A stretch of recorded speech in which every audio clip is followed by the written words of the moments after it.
What is up, jabronis? JJ back here with the crew, BigT Snyder, and even a little Brucey. Talk a little college football. We got 5 bowl games. The New Year's 6. One of them was played yesterday, I believe, or the day before. Either way, here we are. Big T, just another silent, big cash, little extra 60 stacks in the pocket. Just an incredible run. Just an incredible DFS player. Just if JSU was here, JSU would back me on this. And I mean, I seen you ahead of me in one of the big stuff, so I don't want to hear it. I'm sure you won. You're the silent assassin yesterday. But I don't know. On the show yesterday, I think we gave it to the people again. Every time we come on, we give some tidbits. A couple times ago, we gave the Bama versus whoever they were playing, Georgia, maybe even that day, whatever day it was. Yesterday, Georgia low-owned. I mean, when that game started, everybody in the Discord at Run Pure was going crazy because we knew if Georgia scored anything decent, we were going to win all the money, and they scored decent, so we won all the money. The weird thing about my day, too, because I never look like I always talk about, so I looked and saw I was crushing, and then I would look deeper. I didn't even win first place in those things. That's insane. Like, you don't usually win like that if you don't win first. There was a dude ahead of me in both of those big contests. That's crazy. I just had so many that I think like 140 or something of 150 cash, so it just all added up. So excited to talk this slate. I think we had some pretty good reads in the bowl games yesterday on the big college football playoff games as well, with Bama under their team total. And woof. We nailed that too, right, Dunkel? I even said, like, Dunkel's thing, we could hit both of these. We could hit Bama and the under, and then it happened. Did we pick any losers? Earlier games, yes. Earlier games, but no, it was good. I mean, I would have loved to get that total home. I pushed at 45. If you bet it super early, I guess you could have got 44.5. But yeah, if you bet it late, you lost at the hook at 45.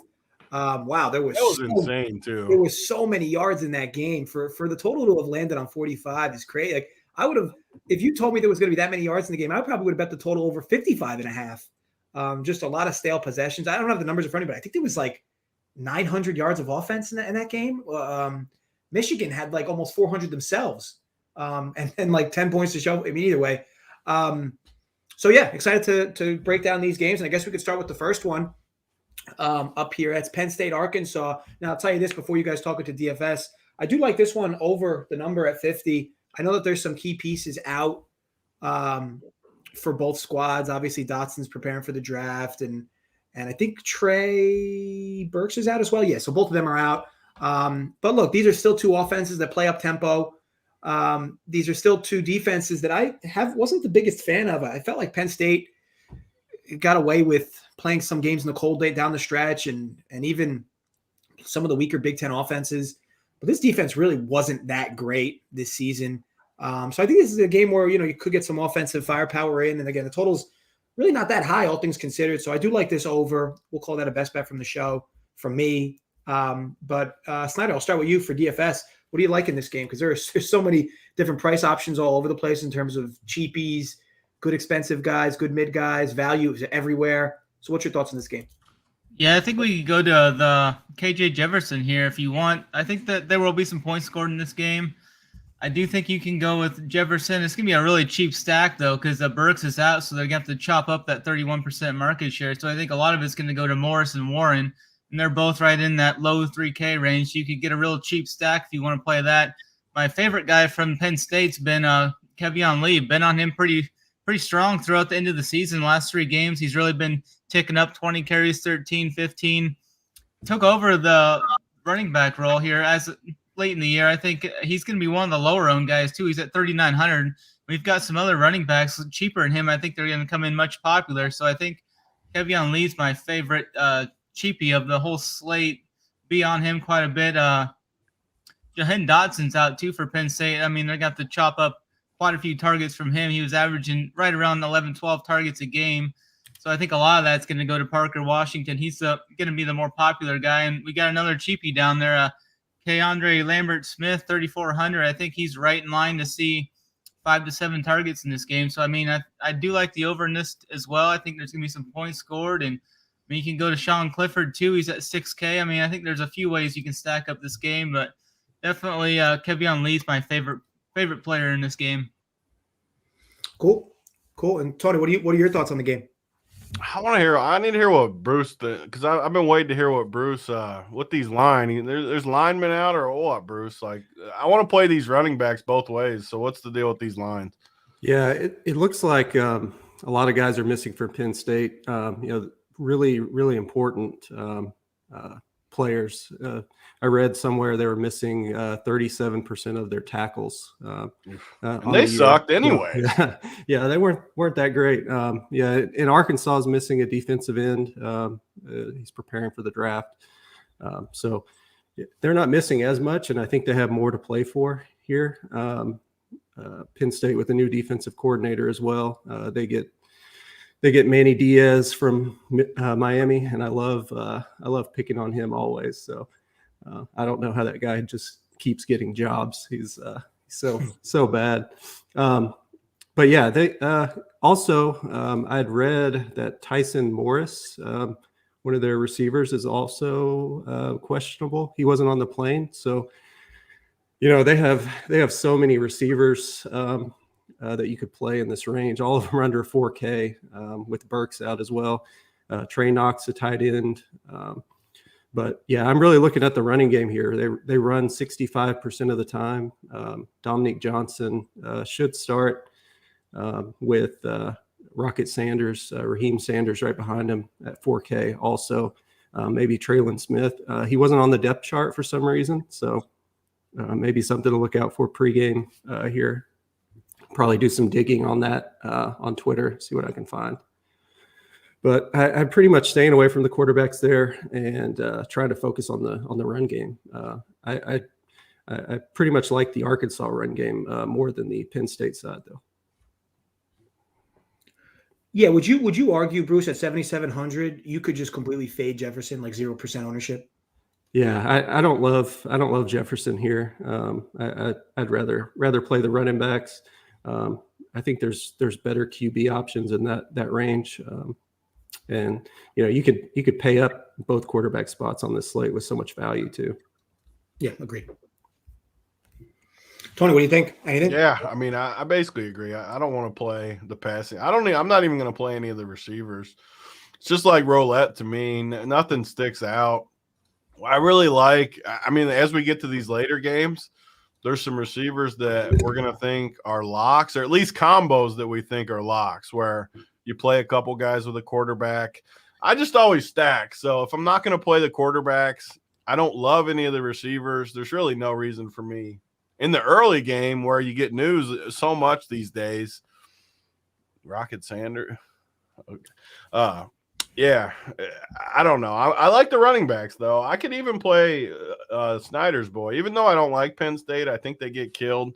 I wanted to see some sort of pass catch volume, and I looked at his last game. He caught 5 balls, 32 yards, 15 carries, too. So even if they're getting beat up a little bit, I think he could get there at 3,900. And then you got the only thing that sucks, I wish one of these guys were out. So I hope you're right about Traylon Smith or whatever.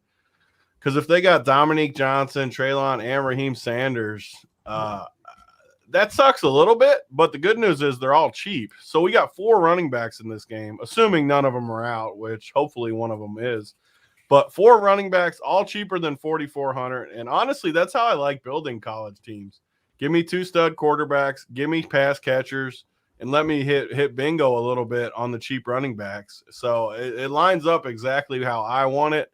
We got to wait for news. I know in the Discord it just said something about Rocket Sanders has a ton of family and friends there. Maybe Traylon's out and we can just jam old Rocket Sanders here. So we'll wait and see. Make sure you get in the Rumpier Discord. We'll have some info in there for sure. Awesome. So I guess one more question I have on this game at Bruce Snyder, BigT. So without Burks, Arkansas is still going to throw the football. So still a Briles-led offense. Who's catching passes for this team? I mean, there's a bunch of cheap options. Yeah, I think you start with Warren Thompson, Florida State transfer. He's he's a solid pass catcher, 18.5 average depth of target too for him. So He's a big play guy. He should be on the field a lot of the game. Also, they were talking about Keytron Jackson as well as a young guy that supposedly has big upside. But and Devion Warren was also a big recruit, and he should see more playing time too. And of course, they have Hunter Henry's brother at tight end, and Trey Knox tight end as well. So, yeah, it's rough to try and pick a guy here, but they are all cheap, so they might be in play.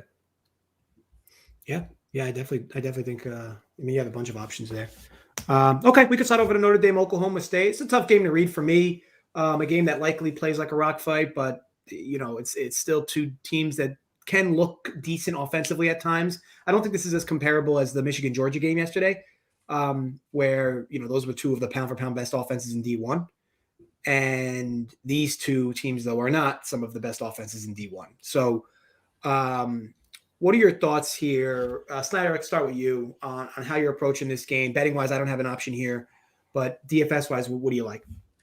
I kind of like Oklahoma State in this game. Notre Dame's going to be without their top safety, best defensive player. He's going to miss the game, as well as Kyron Williams. He's going to miss the game too. They both declared, and they're not going to play in this game. So I think a lot of people are going to roll to Chris Tyree. He's kind of projecting well. I think he's going to be one of the higher owned plays on this slate. I think I'm going to fade him. I'm just going to roll with some of these other value guys like Lee from Penn State and just kind of fade the chalk cheapy. Like yesterday didn't work out for us, and Big T talked about trying to get away from it. We just couldn't. But if we can fade this guy and fade 35-45% chalk, I think we're going to be setting up pretty well here. Don't really have much of an opinion on much. I mean, you could roll to Jalen Warren. I mean, he's got a good price tag, 6,100. Has shown upside this year. Tay Martin's top receiver for Oklahoma State, 7,300 is not a bad price. He's seeing right around 11 targets a game. I think that's the guy I would look to on the Oklahoma State side for a upside and playmaking ability. He's had some stealing games for us this year. So, I mean, you could play even Spencer Sanders too. He's got a cheap price tag. Do like a Sanders Tay Martin build, or I don't think I would like game stack this at all, but maybe like a skinny stack with Sanders and Martins in play, with maybe throwing in some Jalen Warren as a one-off and some other builds, but not much for me in this game, as I'll be fading the chalk running back from Notre Dame. And I think Kevin Austin's going to see some ownership, but he's kind of priced up a little bit too much for me in this matchup. Not much else for me in this game. Michael Mayer, he's right there, right around 6K. I think he'll probably see some ownership as well. Probably I'll see around 7 targets in this game, I bet. I think they're going to lean more on the pass without having Kyron in this game, but kind of a stay away from me in this game. All right, cool. Bruce, what do you think here? Yeah, I don't love a lot here. I think Oklahoma State will try and attack Notre Dame through the air.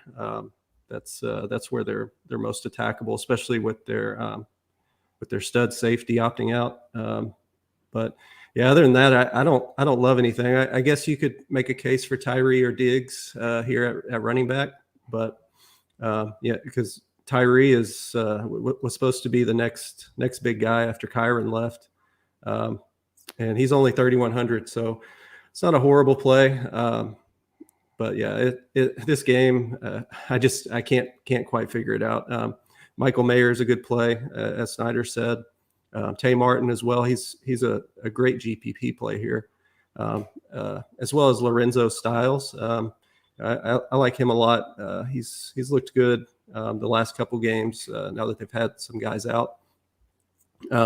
But other than that, I mainly want to stay away from this game. I think Oklahoma State is really good on defense, one of the most underrated defenses in the country.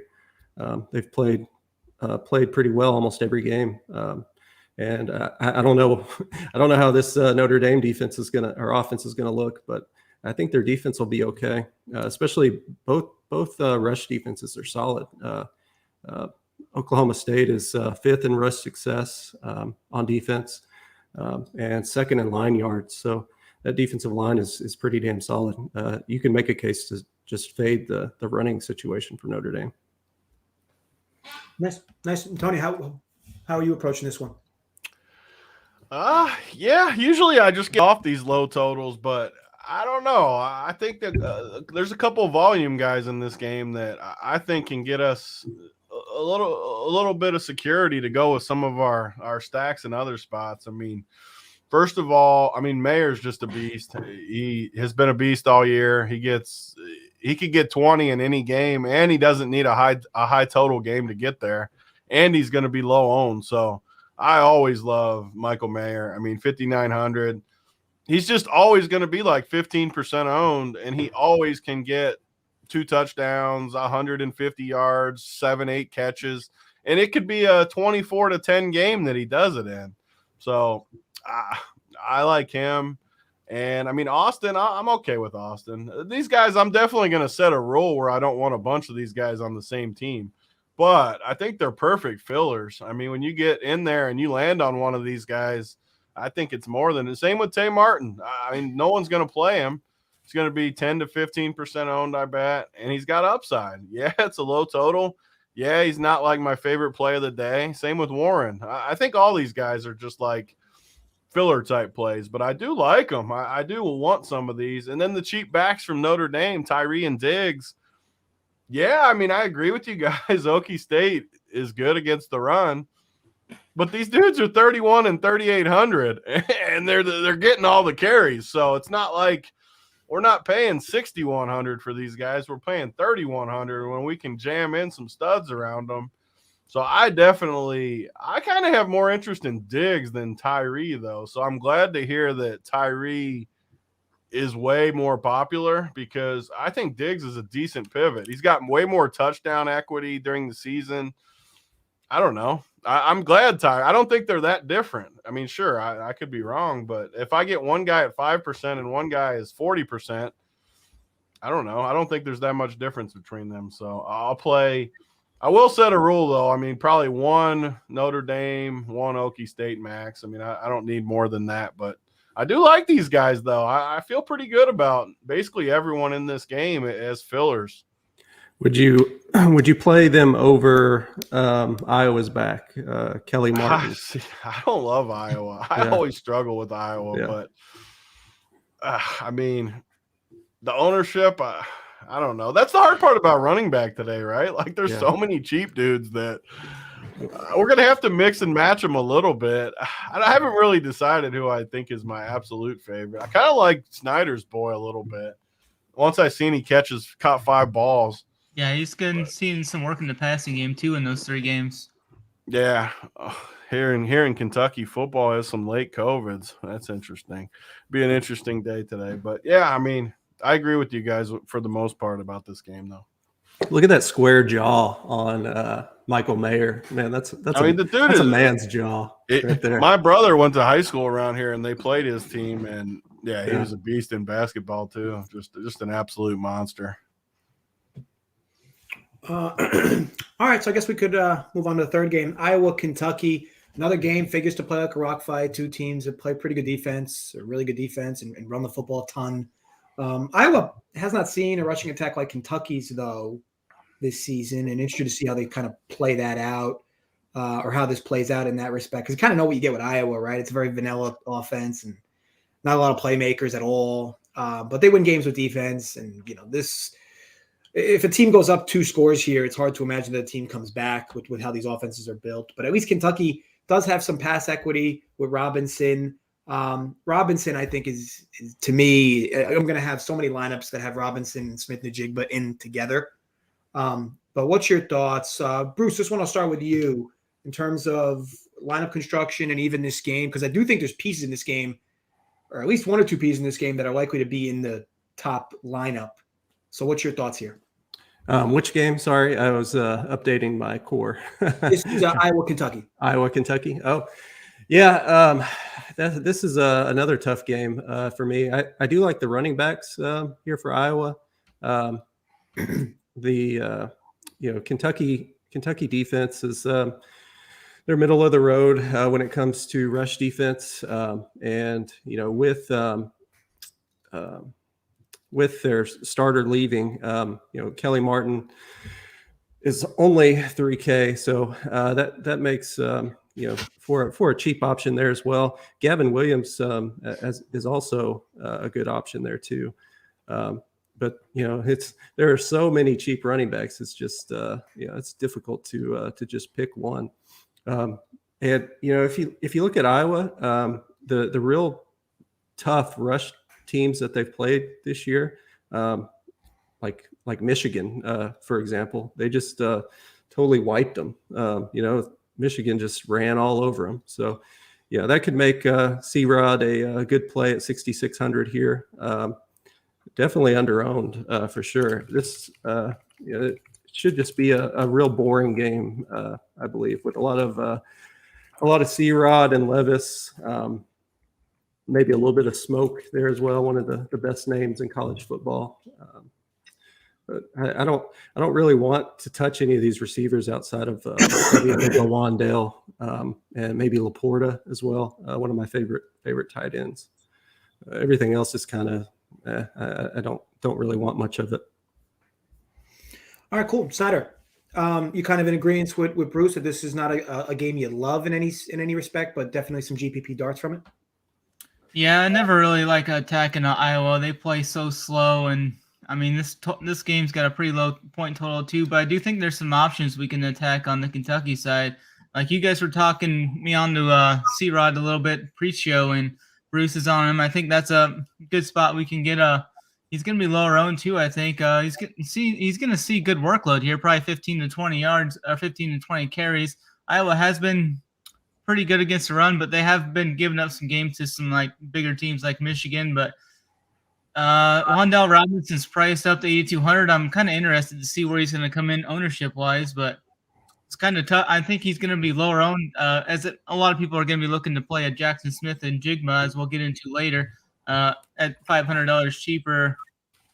Can be talked into some Robinson. I mean, it's basically just Wandale Robinson and Josh Ali are seeing the majority of the targets in this passing game. I think that Will Levis stack could be really low owned. I mean, that's a good GPP wise stack to go for in that bigger, large field $20 tournament. So don't mind that. I mean, there's not too much for me in this game besides I'll probably have some Rodriguez as some one-offs, and maybe I'll build a couple of Levis stacks, but kind of staying away from Iowa in this game. Ivory Kelly Martin's probably going to see some ownership, it looks like. Not sure if I'm going to get there, though. I like Kentucky in this game. Kind of waiting on that COVID news that Tony had talked about. Be interesting to see who's out for that team. It could drastically shift this game in slate, too. I mean, looking into that yet. Tony, what are you any final thoughts here? Yeah, I mean, I agree. I think this game will be probably the most boring of the day, just in my perspective. But you do have guys. I mean, the two Kentucky guys get literally almost all the volume, assuming we don't get big news and somehow one or two of the – like if Chris Rodriguez is out or something with COVID, obviously I'm not saying he is. We have no idea what this news could be. But if he was, that does open up even more value from some cheap guys that we've played at times. But I agree. I think this game's slow. One of the things I think you need to do in college DFS is not get too much exposure to games like this. You can play these Iowa running backs, but, I mean, again, when we get to the end and we're done talking about it all, we can talk about all these 3K running backs. There's like 10 of them or something. You're just going to have to decide. And I think I'm going to decide against the Iowa ones just because I don't love this game type. But they are cheap. The same speech I gave about the other game. You're going to have to play some somewhere for the most part. And that gives more value to the mid-range running back today, too. Like, if you build a team with, like, Chris Rod and Warren and these mid-range guys, I think you'll be different for sure in that aspect. But for me, I'll play one max from this game again, just like the other game we talked about. And Wandale and Chris Rod, I wouldn't mind having one of them for sure, though. They both got high floors, pretty high ceilings. I don't know, though. Definitely a boring game for me. Yeah, I'll tell you this. I'm definitely going to be overweight on Robinson. I think that, as you mentioned before, Tony, the dude's floor is like what, 15, 20. His worst game of the year. And you're on a slate where you can afford anybody you want. So I just, to me, between him and the big Ohio State receiver, to me, I just think you can lock them in together and just build around them too, like all around. I know Robinson could go off, so maybe in one of your lineups, depending how many lineups you have, maybe you get off, because it is hard to imagine that both Robinson and Rodriguez go off in the same game. I think they could both get you like their medium average or whatever you call it, median, or they get like 20 and 15 or something. But yeah, do they ever get like 30 plus each? Highly doubtful, right? And even if they did, it was probably against a bad SEC defense. So yeah, I mean, I'm gonna be overweight on him for sure, and I guess at that point I'll be underweight on Rodriguez. But yeah, that's the way I'm going. Okay, so 2 games left. Next game up is Utah, Ohio State, excuse me. Big flashy game. I'm gonna dig deeper into who's exactly going to be out for this game before I actually fire on it. But I know Utah's seen some steam their way, but some, obviously some guys from Ohio State already popped out, the wide receivers specifically. But this team's got 5-star athletes everywhere. I don't think it matters all that much. Stroud playing helps, of course, this offense. Utah's been really good. I mean, especially against Oregon. My God, they really showed some upside. But DFS wise, Snyder, I'll go back to you. What are your thoughts for this game? Because this and the next game are going to be the 2 most popular games to stack. So what are your thoughts here? Yeah, we got the biggest total of the game here. It's right around mid-60s here. Ohio State's going to be missing about 50% of their target market share with Wilson and Olave out. I mean, Jackson Smith and Jigba saw 18 targets in the last game that Wilson missed. I think he's going to see at least 15 targets in this game. I mean, I think he's a great play, near lock play for me. I'll allow Bruce to hit on the value guys here. He talked about him up a little bit pre-show. Really, really good. So I'll let him go to that. Trevion Henderson, 8,200. He's priced up there. It's always kind of been a mystery with him how much he's going to get, though. Like it seems like throughout the year they've kind of pulled back on him at times. It's hard for him to hit his ceiling, I think. I think I'm going to be playing Stroud doubles in this game with Smith and Jigba in one of these values. I'm going to kind of rotate him, which one I'm going to play with him. From the Utah side, we got Cameron Rising. He's at 6,700. Pretty cheap. I mean, you can game stack this pretty easily. I mean, both Utah's pass catchers are right around that low 5Ks, upper 4K range. I mean, both of those, Covey and Knuth, are the 2 guys I mainly would target in this game. They could see right around 7-8 targets, I think, in this game. It's going to be back and forth, so I'm going to be looking at stacking this game up some. Trying to get different, though, like in my running back plays or something else, because a lot of people are going to play this game stack, so I'll be looking to get different in my running backs or some other ways. But Stroud and Smith and Jigba, I think, are just great plays in this slate. They're going to be on my main team for sure. But yeah, I'll let Bruce talk about the values. He talked about it really well earlier. Yeah, at receiver, I think, just looking at it now, it does look like probably Marvin Harrison would start on the outside, and Emeka Ekbuka would start behind, or would be behind JSN. I just looked at that again. He does line up in the slot mostly, but yeah. So I would go Fleming. It's going to be Fleming and Harrison on the outside, and JSN in the slot. Yeah, both of those guys are solid. I prefer Fleming just because he's, it looks like he's the better receiver, better route runner of the 2. And I'll have JSN on every team today. For Utah, on the Utah side, I think Tavion Thomas will be one of the more overlooked running backs today. He has how many touchdowns? 18 touchdowns on the year. And he's just this Ohio State rush defense hasn't been good.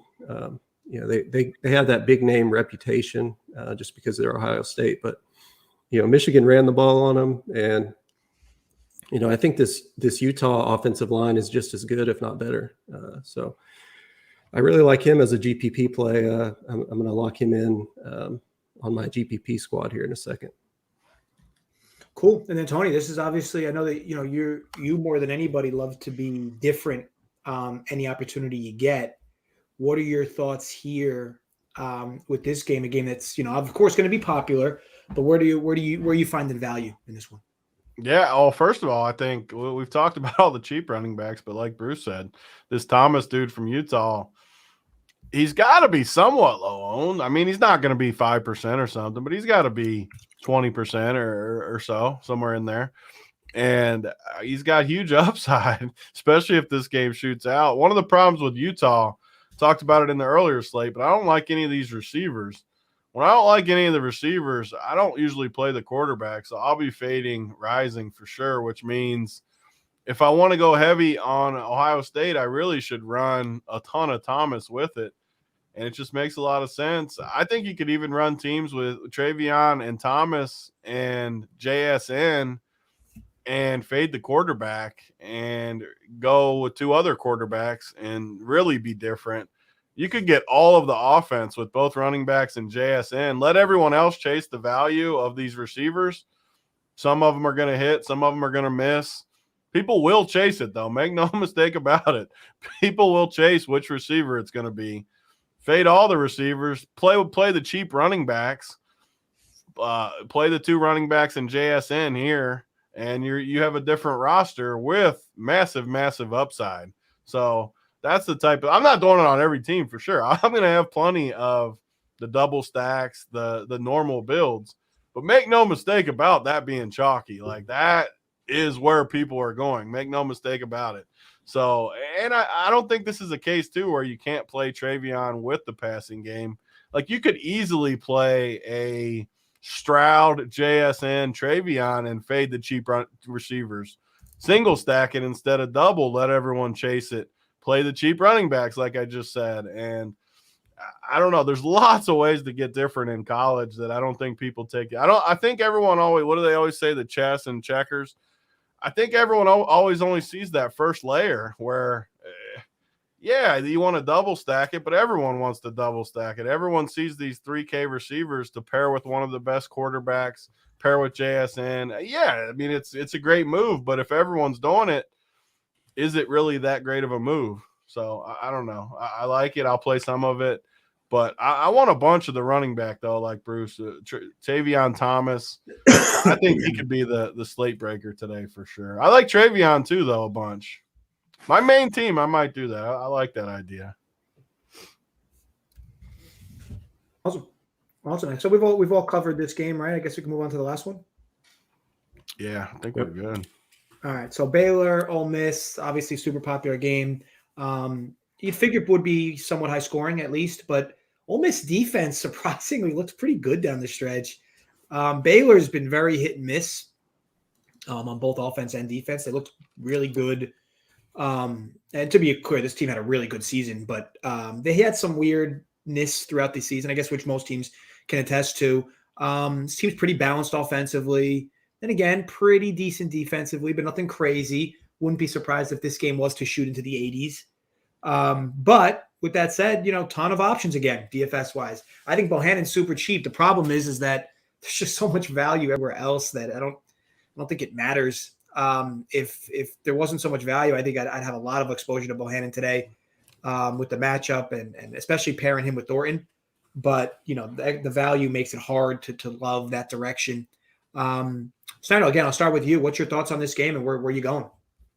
Yeah, we've got one of the most popular running backs on the slate, it looks like, an Abram Smith. He's popping in all the projection models. I'm still kind of torn on how much I'm going to play of him or if I'm going to play him at all. Trying to make that decision here. I like the Baylor passing game a little bit more. Bohannon's, he's seen some upside games. He's got some rushing ability too. I think Tyquan Thornton, 5,800, he's going to be one of his top options. He's a good player. Drew Estrada is down there at 3,200, and you got a couple guys down there. I think Estrada saw 13 targets in his last 2 games. I think he's a good good value option to go to here. I read something earlier, Snyder, that he might be out just to bookmark it. Just bookmark it. He had a boot on. Supposedly he does this between every game, so it's just something to watch for sure. Yeah, I'm not saying he is. Yeah. I just wanted you to just totally bookmark it. That's how college goes. If you don't bookmark it, you never know. Yeah, good looking out there. Matt Corral's another one of those higher price quarterbacks. He's popping on projection models. I don't mind going there. I mean, he's got some rushing upside too. Had 713 yards on the ground this year, it looks like. Or is that? I'm not sure if I'm looking at that right. Dontario Drummond's the top pass catcher. He's seeing around 10 targets a game. He's going to be the main option for Matt Corral here. Braylon Sanders and Ja'Cory Pearson. I kind of struggle to pinpoint which one of those guys is really going to go off. I'm going to favor Braylon Sanders a little bit more in this game. So that's the guy I'd be looking to. You got Jonathan Mingo there too. Quite a few pass catchers here. They're going to look to spread the ball around. It's kind of tough to pinpoint them. You might just want to mix and match if you're multi-entering this slate. Just play Corral with – I'd probably play 2 receivers with Corral, though. He's going to pass the ball around the yard quite a bit. He's averaging nearly 300 yards a game passing. I'm not sure. Yeah, I just keep coming back to that Abram Smith. I'm just not sure how much I'm going to play of him. Or I'm kind of hoping you guys can kind of talk me through that. I think Tony hit on it kind of pre-show about maybe even fading him, which I think is definitely a good option. I definitely think this is another one that can shoot out. I mean, we got a low spread here, right around pick on 1-2. I mean, it's got a pretty high total of 2, so definitely a game to target for GBPs and whatnot. Yeah, I mean, Tony, what's your thoughts? I know Snyder mentioned about the potential fading Smith as leverage. I don't mind that at all on a slate like this. To me, a player like Smith is extremely volatile. He gets touches. I mean, and he gets a lot of high leverage touches, but man, like with value where it is and his projected ownership and just to me, it makes a ton of sense to get off that bandwagon. But what's your thoughts? Yeah, I mean, I agree. His projection's good. I'm not going to like full fade him or anything like insane, but I do think you can fade him and not totally be crazy. He's going to be crazy. He's going to be very high owned. He's got a high projection. He's in a great game stack type game, especially in the late game. The only good part, I like when these premier games are the late game because a lot of ownership will get soaked up throughout the day with people just wanting to play guys here and there. One guy here, 2 guys here. So if you do save some teams with just like full-blown stacks at the end and you hit a couple duds throughout the day, I mean, we got, a 51, a 45, a 44. There's a decent chance a few of these games totally suck. And if you're just sitting on these late games with people busting all around, you're going to be feeling pretty good with a lot of these spots open. And there's a bunch of ways you can go late too. So I know this Thornton's always been a favorite of the plays. He can house them. And in a bowl game, you got to think he's the type of guy that can house a slate. Thornton, I've always liked him. I know Bruce has always liked him. I don't know. I mean, these guys are good. I'm definitely playing Corral. I mean, his quotes. I gave the quotes about Bama yesterday. The quotes around Corral, like he's just laughing at people that think he should sit. He wants to play for his team. He's going to crush. Ole Miss is going to crush, and I'm playing him on all my teams. So you can bookmark that. And probably Drummond on all my teams too. They're starting to get a little healthier. Plumlee is always a wild card that in a bowl game, you have to think they have something aligned for Plumlee to take one to the house. He's another favorite of guys that we have in the chat. He's treated us right at times. But I don't know. I think you just wait. There's going to be tons of news throughout the day. Save some teams for this game and jam it. But I can almost guarantee you I'm going to lock in Drummond and Corral on almost all of my teams with one more piece too. Probably at least one Ole Miss guy, preferably Thornton. I like Thornton a lot. Great leverage off those running backs. But yeah, it's a great game. Definitely save some teams, save some ownership. Don't do what everyone else does and like play one piece here, 2 pieces here, 1 piece here, and then you get to the late game and you only got 3 spots left. Because when the game stack goes off, you're just gonna get thumped. So it'll be fun though. This slate's a good slate. I'm excited for it. Yeah, and I'll tell you this on Corral. Like he has a lot of reason to play in this game because this is a game that could increase his draft stock. I don't necessarily think he can do much in a terrible manner that's going to really make his draft stock much worse. I mean, he's likely going to be a first rounder, I guess. But he'd have to play like real shit to push him out there. But I do think if he plays really well, I do think they can project him back into that top 2 or 3 quarterbacks. If he like totally crushes, I bet I wouldn't be shocked if he like went way up the board, like always with these quarterbacks. Yeah, I mean he's. I mean Bruce, you would probably know as well, or Snyder. He was projected as of a few weeks ago to go in the top 3 quarterbacks off the board, right? Yeah. I don't know if he's plummeted a little or pushed himself a little forward, but it's a big game for him because he can definitely help his draft stock today. I think he sees that. So Definitely. yeah. And Bruce, what's your thoughts on this game before we wrap up? Yeah, I think it's going to be fun. I think Baylor will be able to run the ball. Ole Miss is a pass funnel as well. They run with extra DBs out on the field and usually two down linemen, and just rely on those guys to make the plays up front.